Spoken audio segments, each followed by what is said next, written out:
അങ്ങനെ ഒടുവിൽ എല്ലാ സസ്പെൻസുകൾക്കും വിരാമമാവുന്നു.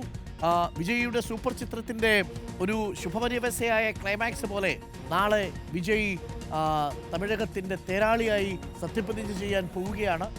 ഇപ്പോൾ DMK-യുടെ ഒരു കത്ത് കൂടി ഇപ്പോൾ പുറത്തു വന്നിട്ടുണ്ട്. എല്ലാ വിജയാശംസകളും അർപ്പിച്ചുകൊണ്ടാണ് കത്ത് പുറത്തു വരുന്നത്. വളരെ വൈകാരികമായ രംഗങ്ങളാണോ ഇന്ന് സംഭവിച്ചത്? CPM-ന്റെ, CPI-യുടെ, മുസ്ലിം ലീഗിൻ്റെ, VCK-യുടെ, കോൺഗ്രസിൻ്റെ ഒക്കെ പിന്തുണയോടുകൂടി എല്ലാ അട്ടിമറി നീക്കങ്ങളും അവസാനിപ്പിച്ച് ആറിലേക്കൊടുവിൽ കീഴടങ്ങുകയായിരുന്നോ വിജയിയുടെ കത്തുകൾക്ക് മുന്നിൽ?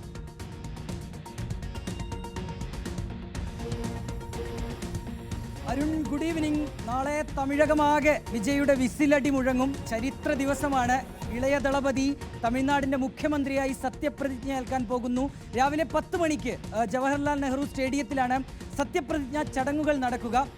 മറ്റ് നേതാക്കൾ ഉൾപ്പെടെ എല്ലാവരും ഇവിടേക്ക് എത്തും. 9 മന്ത്രിമാർ നാളെ സത്യപ്രതിജ്ഞ ചെയ്യുമെന്നുള്ളതാണ് നമ്മൾ മനസ്സിലാക്കുന്ന കാര്യം. അരുൺകുമാർ, ഇന്നും ഒട്ടനവധി നാടകീയ രംഗങ്ങളാണ് തമിഴ്നാട്ടിൽ അരങ്ങേറിയത്, ചെന്നൈ കേന്ദ്രീകരിച്ച് അരങ്ങേറിയത്. രാവിലെ തന്നെ VCK അവരുടെ പിന്തുണ നൽകുമെന്നാണ് അറിയിച്ചത്. പക്ഷേ അതിനൊരു കാലതാമസം നേരിട്ടു. ഒരുപാട് വിലപേശലുകൾ നടന്നു എന്നാണ് നമ്മൾ മനസ്സിലാക്കുന്നത്. പക്ഷേ എല്ലാത്തിനും ഒടുവിൽ ഒരു നിരുപാധികമായ ഒരു പിന്തുണ അത് TVKക്ക് VCK നൽകുകയായിരുന്നു.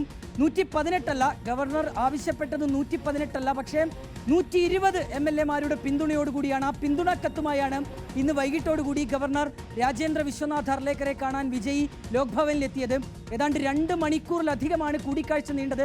അതിനൊടുവിൽ പുഞ്ചിരിക്കുന്ന മുഖമായി വിജയ് പുറത്തേക്ക് ഇറങ്ങി വരുന്നതും നമ്മൾ കണ്ടു. ആർപ്പ് വിളികളുമായി TVK ആരാധകരൊക്കെ തന്നെ ലോക്ഭവന് ചുറ്റും കൂടി നിൽക്കുന്നതും വലിയ കാഴ്ചയായി മാറിയിരുന്നു. ഏതായാലും നാളെ ഇപ്പോൾ വിജയ് മുഖ്യമന്ത്രി കസേരയിൽ അധികാരത്തിലേറുകയാണ്.